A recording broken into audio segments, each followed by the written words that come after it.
dúvidas que a gente tem no início quando a gente ganha um bebezinho, que a gente fica perdido, né? Então é muito importante ter alguém assim acompanhando. Nas primeiras semanas a gente passa sempre no pediatra para ver se o ganho de peso está correto, porque é comum perder 10% do peso logo que nasce e depois o bebê tem que recuperar. Outra coisa também que gera muita dúvida é o padrão de sono do recém-nascido, que é muito caótico, então a gente não consegue entender se o bebê está acordado, está dormindo, ele faz uns barulhinhos, a gente não sabe se é normal, então assim, tudo gera dúvida. Quanto tempo tem que dormir, né? Quantas horas um recém-nascido dorme. Isso gera muita dúvida entre as mamães. O choro, o que significa o choro? Verdade. Se é, primeira coisa do choro, incômodo de fralda ou se é fome. Isso tudo a gente consegue avaliar com o peso da criança.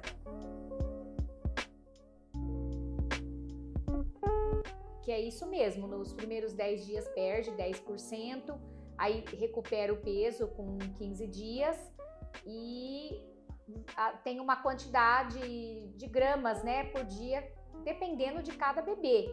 Um recém-nascido, ele tem que dormir de 20 a 22 horas por dia, mais dorme do que fica acordado. Se a criança tá chorando muito, tá muito irritada, algum problema tá tendo, que nós temos vários. A criança pode estar ganhando pouco peso, pode estar desidratada, porque normalmente é o leite materno. E cada mãe, né, tá num estado emocional, depende do parto que fez, e depende muito do estado emocional das mães. O leite também, no início é o colostro, que é super importante, porque passa muita defesa orgânica, né, para a criança. Depois, uns 4, 5 dias, é o leite materno mesmo, né, mais concentrado. Um bebê tranquilo, que tá mamando bem, ele dorme muito. Se o bebê tá muito irritado, precisa já ser avaliado.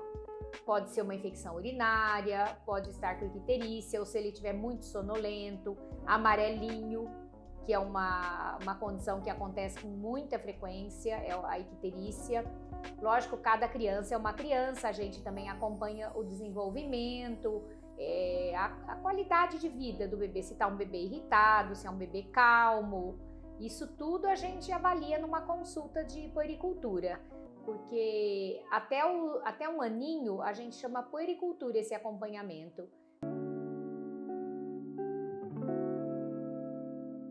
Uma vez por mês tem que ir a criança ao pediatra, onde vai ser pesado, medido, inclusive, que é muito da especialidade da Mariana, o perímetro cefálico, né, para ver se está no tamanho adequado, se está crescendo o cérebro, né, está desenvolvendo, isso é muito importante.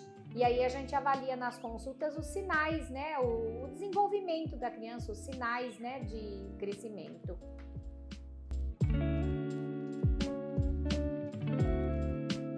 Mãe, como saber se o bebê está se desenvolvendo adequadamente, crescendo adequadamente? Bom, da parte de crescimento, a gente, como eu falei, é a puericultura que a gente acompanha todos os meses, ver o ganho de peso, o crescimento, a gente avalia também o perímetro cefálico todos os meses, que tem um número certo, né, de ganho de peso por mês. E da parte dos marcos de desenvolvimento. Aí dos marcos de desenvolvimento, a gente tem algumas coisas, algumas funções que os bebês vão adquirindo com o tempo. Então, quando é um recém-nascido, eles têm muito pouca função. E conforme vai passando os meses, o bebê vai tendo esses ganhos. Então, a gente tem um desenvolvimento crânio-caudal. Então, as funções são seguindo essa ordem. Então, primeiro o bebê sustenta o pescoço, depois ele começa a rolar, depois ele começa a sentar com apoio, depois sem apoio, depois segue para engatinhar, para daí começar a se segurar nos objetos e começar a dar os primeiros passinhos. E temos também, né, marcos de questão social, que é reconhecimento da voz materna, interação, sorriso social, isso tudo o bebê vai ganhando com os meses. Então, todos esses marcos, junto, né, com as tabelas de crescimento, com o ganho de peso, ganho de estatura e crescimento do perímetro cefálico, isso tudo é avaliado na consulta de puericultura. Aí o pediatra, ele é o inicial, então a mãe leva no pediatra, o pediatra faz toda essa triagem. Se ele nota alguma alteração, daí ele vai encaminhar para o especialista necessário, né, se for necessário. Ou não, vai tranquilizar a mãe, ó, a criança tá bem, às vezes atrasam 1 ou 2 meses no desenvolvimento, mas isso é normal, vamos seguindo, ou vai fazer alguma reabilitação, e se necessário, então ele encaminha para o especialista.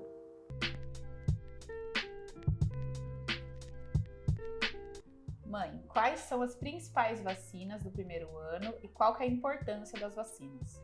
Bom, a importância das vacinas é a prevenção das doenças, né? Já no berçário, o bebê já recebe a hepatite B, a primeira dose da hepatite B. Depois, até 1 mês de vida, tem que tomar a BCG, tá? Que é para tuberculose.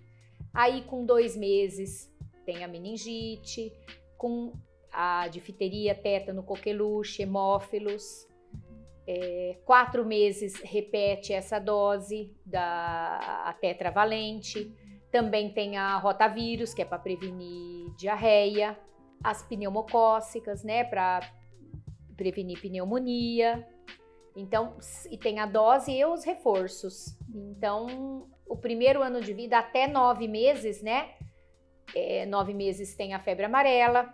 O sarampo agora a gente faz a dose 0 com 6 meses e também faz a dose da gripe, né? Que atualmente a gente faz a primeira dose com 6 meses. Então, é super importante a mãe seguir esse calendário conforme ou o posto de saúde ou a clínica que ela, né, frequenta, seguir esse calendário corretamente, tentar não atrasar, porque é muito importante para a prevenção de doenças nesse primeiro ano de vida.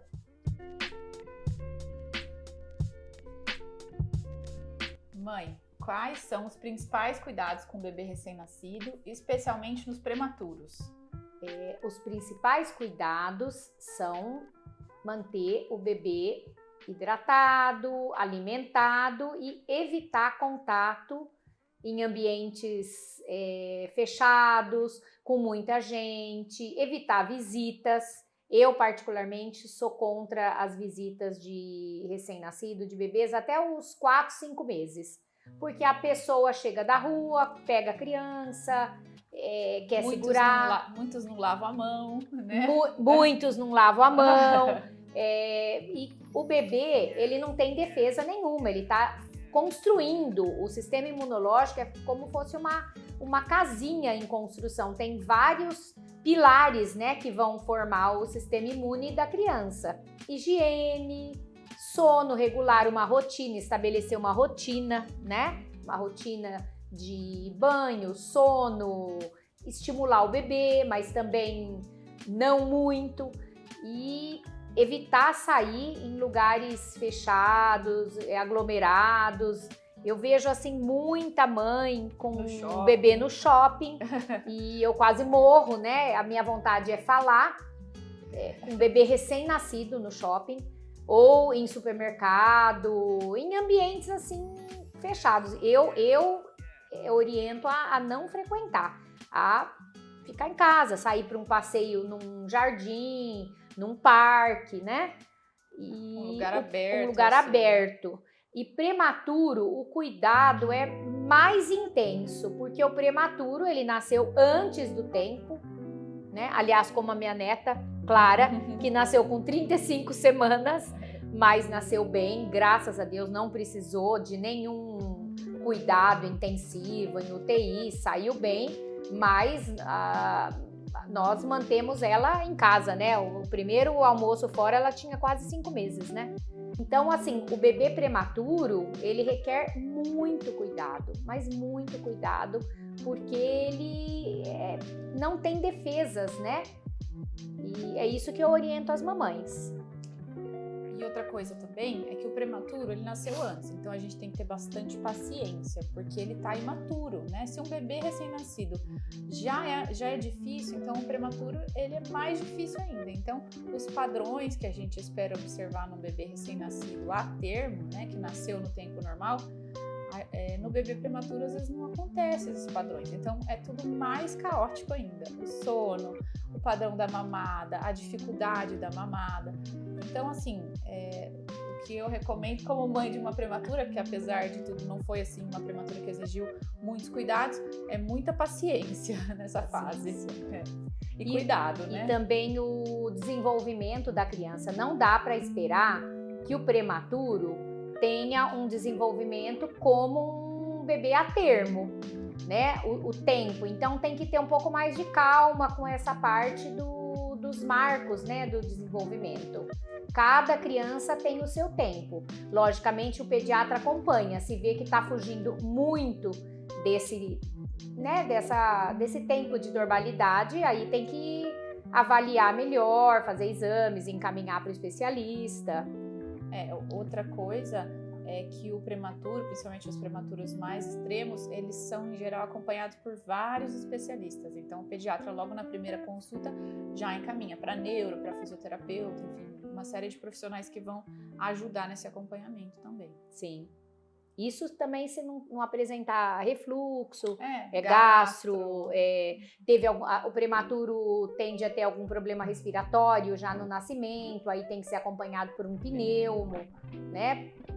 Porque às vezes ele fica com alguma doença crônica, por conta de intubação, ventilação, né? Então, um bebê que exige requer muito cuidado, muita atenção.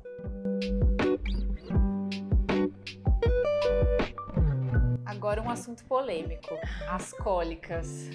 Como que a gente faz para aliviar as cólicas? Quais são as principais recomendações da sociedade? Esse é um tema pesado da maternidade. É um assunto difícil, mesmo porque as mães já vêm com conhecimento prévio, experiência de outras pessoas, né? E as cólicas, primeiro, elas não iniciam nos primeiros dias de vida, tá? É depois de 15, 20 dias. E é uma imaturidade, né, do sistema digestivo do bebê. Isso vai normalmente até uns 3 meses e meio. Mais uma vez, tem que ter muita calma com a criança, acalmar na hora, fazer uma massagem na barriguinha, com a bolsinha quente, bolsinha de semente. Mas uma coisa que eu acho muito importante é a mãe, né? A mãe estar calma. É uma fase que a puérpera também está bem cansada, porque mudou muito a rotina. Ela não dorme mais, né? Acorda a cada 3 horas e mudou totalmente o ritmo, né? Como nós passamos, né? Com a Clara agora, muda totalmente o ritmo. Então a mãe também fica muito cansada e o bebê chora e tudo acha que é cólica, às vezes nem é cólica, às vezes o bebê tá irritado porque ele quer ir para a caminha dele, quer dormir no lugarzinho, mas existe a cólica. Bom, relação com alimentos, é provado que não tem. Só que a experiência no dia a dia, a Mariana mesmo tirou vários alimentos, porque, tipo, suco de frutas cítricas, feijão. Tem gente que fala que relaciona com chocolate. Chocolate. Então, assim, eu gosto de orientar as mães a ter uma alimentação bem leve, mais baseada em frutas, mas não frutas cítricas, legumes, caldos, grãos, né? Uma alimentação mais saudável, evitar refrigerante.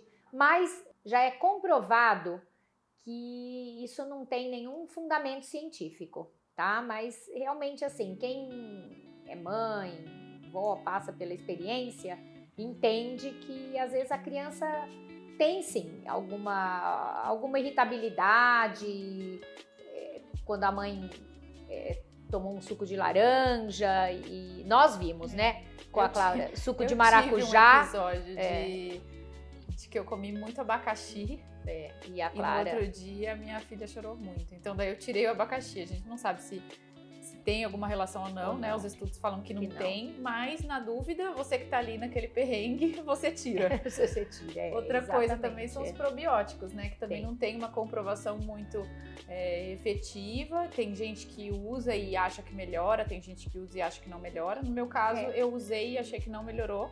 Assim, não alterou nada, mas continuei usando. Então, mãe é isso, né? A gente vai fazendo o que dá.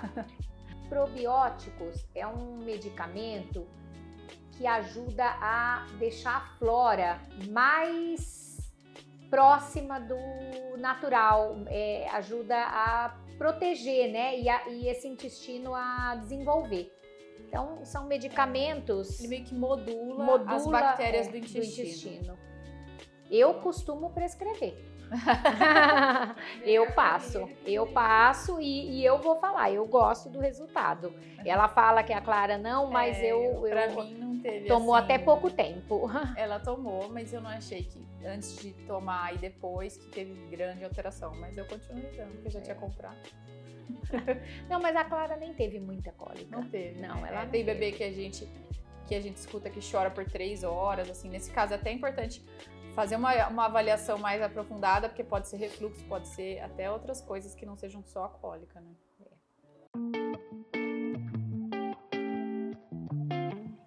Mãe, quando o bebê toma fórmula, a gente sabe, né, que tem um volume adequado para a idade, a gente fica mais tranquilo em relação ao volume que ele está recebendo, que está sendo bem nutrido. Agora, quando ele está sendo amamentado no peito, quais são os sinais que a mãe tem que o bebê foi bem alimentado na amamentação? Bem, o leite materno, em primeiro lugar, eu sou super favorável, é o principal alimento até 6 meses de vida. Então, a Sociedade de Pediatria indica que tem que ser aleitamento materno exclusivo, não precisa nem de água, até os 6 meses. Mas isso a gente vai acompanhando também nas consultas.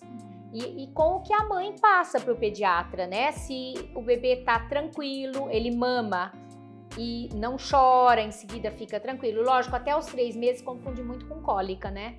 A gente não sabe se é porque ele mamou pouco, tá com fome ou se ele tá com cólica. Então, até os 3 meses é mais importante ainda essa consulta com o pediatra, porque o único jeito da gente comprovar se o bebê tá sendo bem alimentado é pesando, né? É pesando.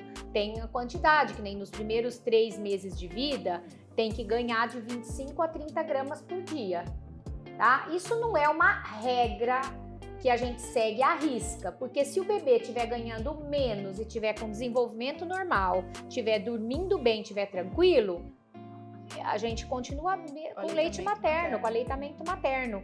Agora, a gente só entra com a fórmula mesmo quando a criança, você vê que a criança tá pelos sinais, né? Não tá hidratada, a cor da criança, a esperteza, né? Os movimentos, o ganho de peso e os outros sinais. E a mãe falando, por exemplo, põe a criança para mamar, a criança chora, solta o peito, chora, achando que não tem leite, briga com o peito, né? Brava. Então, assim, é um contexto, né? É um contexto. A gente tem que avaliar sempre, por isso que é muito importante a consulta com o pediatra, tem que avaliar caso a caso.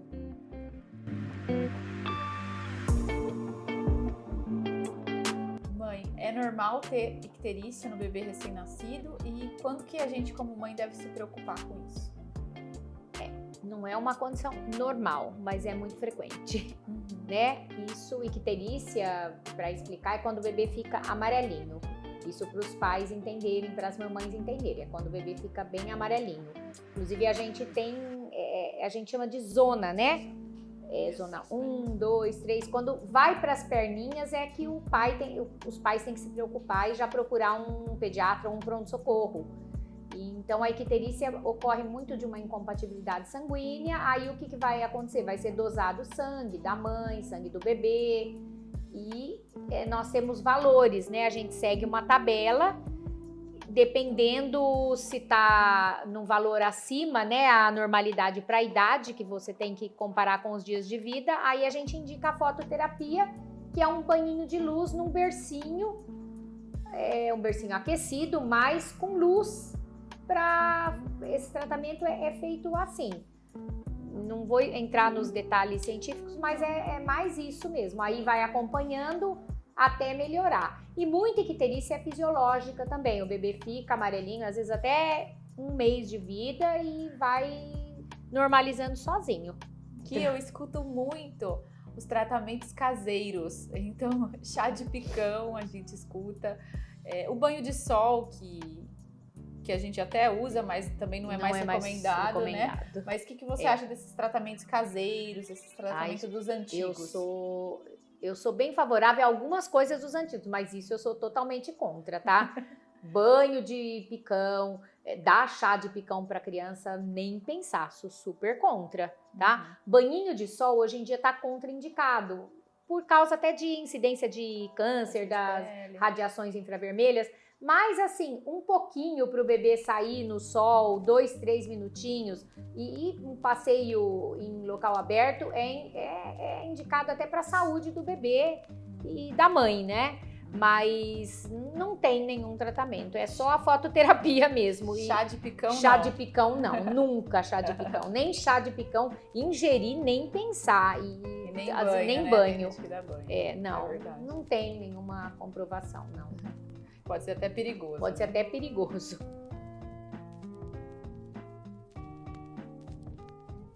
Mãe, o que você recomenda das mães fazerem para estimular o bebê, o desenvolvimento do bebê? Olha, primeira coisa, muito importante esse relacionamento mãe-filho. Então, conversar muito com a criança, conversar muito, sempre, tá? Conversa, olha para o bebê, sorri, interage, né? Então, eu sempre recomendo isso. Mostre, né, o sentimento, seja o mais sincera possível, esse amor que a mãe já tem pelo bebê, lógico, a hora que nasce. É uma ligação muito profunda, eterna. Eu tenho minhas 2 filhas e, nossa, é um elo que não existe entre mãe e filho. E é um elo muito importante. Então, eu sempre recomendo isso. Hoje em dia, a gente tem alguns brinquedos que a gente usa para estimular cores, né? Que o bebê, às vezes, chama atenção, até vermelho, laranja. E isso, com a idade, a gente vai, pega no colo, põe sentadinho, ergue, põe em pezinho. Esses estímulos, né? Que... Não deixar o bebê assim... Tem muita gente que deixa no bebê conforto, não, por exemplo. Deixar assim... Deixar o bebê sozinho. Tem momentos que o bebê precisa, né? Tem momentos que a gente nota que o bebê quer ficar no bercinho dele, quietinho. Às vezes você coloca até um móvel, uma musiquinha. Hoje em dia tem esses ruídos, ruído branco, esses aparelhinhos. Hoje em dia demonstra a sua idade. Porque não tinha na idade delas, não tinha nada disso. Mas você tinha um brinquedinho ou outro, nada igual o que tem agora, nada. Mas, assim, na época de vocês, era mais a gente mesmo, conversando, presença dos avós, né? Dos primos, uma família, né? Família, muito sentimento e que os casais não tenham brigas, né? Na frente da criança. Proporcionar assim, um ambiente tranquilo para o desenvolvimento do bebê, para que o bebê sinta uma segurança, né, na família.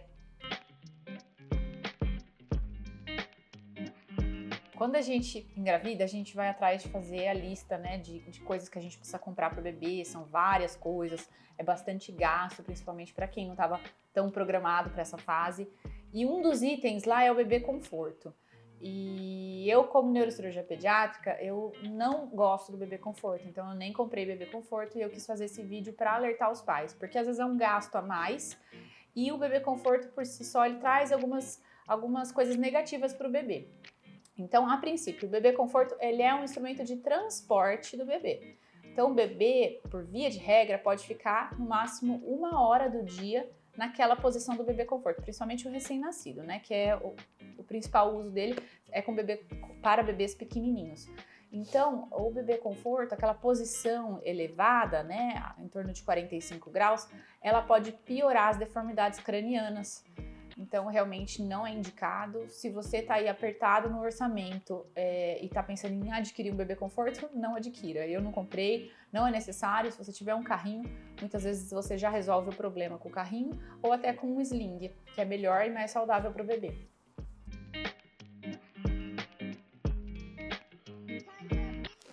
Mãe, agora que você tem uma netinha, que eu virei mãe, o que mudou na sua prática de pediatria? Você ficou mais sensível, menos sensível? O que aconteceu? A gente fica, lógico, fica mais sensível, né? E ver de perto é muito emocionante para mim ver a minha filha cuidando da filha dela. Então, eu fico assim muito tocada. Eu acho que ela cuida muito bem. Vou chorar aqui. Ela cuida muito bem, tá? Desde o início eu fiquei assim impressionada porque desde o início, quando eu cheguei e peguei a Clara do colo dela no dia que nasceu, eu achei que ela já nasceu uma mãe. Ela é super, nossa, super tranquila, cuida bem, amamenta, passa carinho, passa segurança pra Clara. Pra mim, é um conforto ver que eu criei uma filha assim tão maravilhosa. Ai, meu Deus. É verdade, Puxa é verdade. Não é. Ela, nossa, cuida muito bem da minha netinha e pra mim, eu nem moro aqui na cidade, eu consigo ficar tranquila, porque eu acho que o que eu passei pra ela, os ensinamentos que eu passei pra ela assimilou bem e ela ainda dá uma melhorada e cuida ainda melhor da Clara.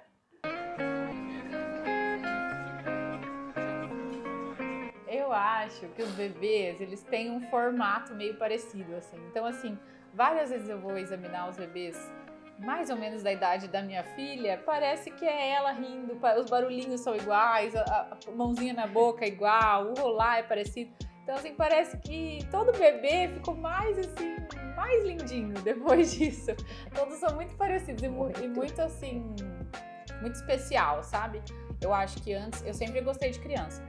Antes eu já gostava muito, mas depois que você tem um filho é diferente, assim, o carinho parece que pelos pacientes, pelas famílias, principalmente pelas mães, aumenta, porque às vezes você vê uma situação e você fala, meu Deus, como que essa mãe tá aguentando isso? Eu preciso ajudar ela, porque é uma coisa assim, é o maior bem dela, a criança, então é muito, não sei, eu acho que passar por essa experiência te muda, assim, profissionalmente, né? Você já é mãe há muito tempo. Eu mas concordo. muda eu muito, concordo. Eu, né, já sou mãe. Mariana tá com 34, a Juliana tá com 31, né? Vai fazer. E eu também gosto muito de criança, tanto é que eu sou pediatra, mas todo atendimento que eu faço, mas nesses 35 anos, eu sempre tenho muito cuidado com os pais, de pensar mesmo isso que você tá falando, né, no sentimento, porque eu tento assim eu penso assim, o que eu posso fazer para melhorar a situação deles todos, do bebê, da família, da criança, mesmo sabe? Que não seja muito algo carinho. médico. Mesmo que Muitas não seja vezes algo não é, médico, né? Mas eu sempre penso, ter paciência com as dúvidas das mães, dos pais, dos avós, porque é diferente. A gente tem a parte do conhecimento científico, né? Mas a parte humana, faço a parte humana, eu tem que ser maior. trabalho junto, sabe? A parte humana, de entender mesmo, entender a dúvida da família, entender assim o que tá acontecendo. E isso, a gente sendo mãe e avó, é mais ainda, né? Passa as experiências também, nossa, né, de passa as dificuldade. experiências, porque o que eles passam é o que a gente passa, o que os pacientes passam é o que a gente passa também, entendeu? E a gente também tem, viu, dúvida, né? Às vezes você sabe toda a teoria, mas na prática é tudo diferente. Na prática é diferente, na prática então a gente é difícil, né, a gente... Nós estamos aprendendo outra vez junto agora, né? Eu tive a fase dela, da Juliana, tive a ajuda da minha mãe também, mas agora nós estamos aprendendo outra vez com a Clara, que é outro bebê, né? Outra situação, mas eu acho que a Mariana tá saindo muito bem, tá tranquila. Ó, só pra vocês terem uma noção. Antes de eu engravidar, eu nem tava ainda pensando nisso. Minha mãe já comprava roupinha de menina. E já sabia que eu ia ter menina. Aí quando eu engravidei e contei pra ela, ela ficou mais feliz que eu, ficou radiante. Aí o dia que a gente descobriu o sexo, ela também que descobriu. Ela quase infartou. E assim, é muito amor. Ela comprou todas as roupinhas da minha filha, eu não precisei comprar nada. Ela fez tudo, ela enfeita, ela cuida. É assim, o que eu vejo de diferença entre a mãe e a avó, e principalmente, né, eu não sei se isso é de todas as famílias, mas pelo menos na minha família tá acontecendo assim, é que o amor da avó, eu não sei, a mãe ela é mais nervosa, assim, ela quer que o bebê durma, quer que o bebê faça as coisas. A avó, ela já entendeu que o bebê não funciona assim que nem um reloginho, sabe? Então ela só ama o bebê e deixa o bebê fazer do jeito que ele quiser e vai dando certo. Então, assim, eu definiria minha mãe como um amor.